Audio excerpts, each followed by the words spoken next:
جهزتي لرمضان؟ كل حاجه ان شاء الله يا ريال. والله هو شهر باجي بخيره. ايوه لازم نعزم حبيبنا حج علي. هتعزم قرايبك؟ ايوه يا ريال، حبايبنا وناسنا كلها واهالينا. اهم حاجه صله الارحام، دي حاجه معروفه يا حج علي. اخواتك وامك وابوك والناس. ده شيء مطلوب يا حج علي، لازم الحاجات دي ويا علي لا اكرم. ويا عبد الله يا عم يا الاخبار؟ الحمد لله يا عماد. يا عاملين؟ الحمد لله الله يكرمك. عاد كل سنه وانتم طيبين. وانت طيب طيب يا يا شيخ. عادك يا رقبه كنت رايح السوق الثلاث امبارح انا. اليوم مال خير كيف؟ ورحت سوق الثلاث عشان اعمل خزين لرمضان.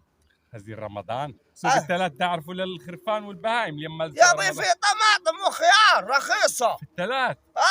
شكلك فاهم. وبعد كده انا عازم عاد قرايبي وعازم انت هتعزم مين يا عم علي؟ عزميه يا ابوي عزميه، وانا الفروجه اجيبها قسط من مشروعي. من مشروع دفعت لها مقدم. هو الفروجه بيدفع لها مقدم يا ناس؟ انت هتعزميني بقرايبك؟ انا دلوقتي هعزم الخال والعم والاخ والعمات. صلة الارحام اهم شيء. ايوه. وانت يا عبد الله؟ انا عازم البلد كلها يا ابوي، يعني فتره كبيره. يا مضروب. البلد كلها عازمها. اقول له من هو جاب الفلوس من وين؟ لما يا عبد الله انت ساحب قرض. انا صاحب كل على الجدر. على الجدر قصب عشان فترة رمضان. امال ايه؟ يا واحد يا لطيف يا لطيف. ده ما اقدرش اقصر فيها فتره رمضان. الناس دلوقتي اللي بيجيب له مستيكل على جدر القصب واللي بيجيب له جرار، وانت راح تسحب سلفة عشان فترة رمضان. طيب بطلها. دي عاده كل سنه لما تطلع عاده. عاده بس يا اولاد، العاده الناس فاكراها غلط.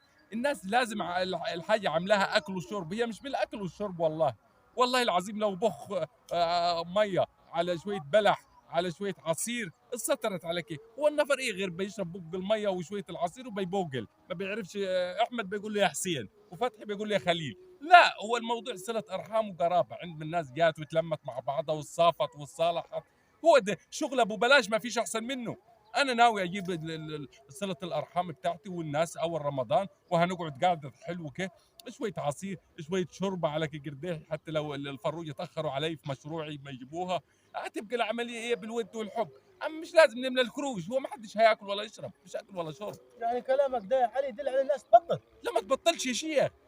انت تلم الناس حواليك اهم حاجه في رمضان، تعزم الناس، بس مش لدرجه اسحب على القدر والثاني مش عارف. انت جبت الفلوس من فين بتاعت الفطره؟ من تسهيل. من تسهيل. واحد راح للثلاث كان ولا تسهيل يجيب الخزين. ليه ده كله؟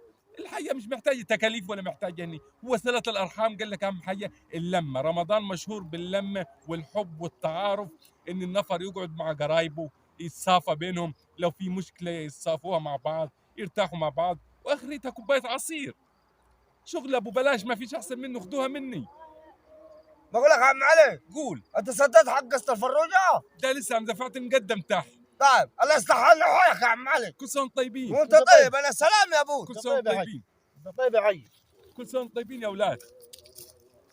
ترى ده شهر كريم رمضان، ده مش جاي علينا عشان نتسلف له ولا نسحب له قروض ولا ليه؟ ما تسيبوها على الله يا اولاد. ده شهر اسمه الشهر الكريم، يعني هو بيتكرم عليك. تقوم انت تلتح نفسك وتداين نفسك؟ ده باجي عشان يسد ديون الناس بالفرج والكرم بتاعه.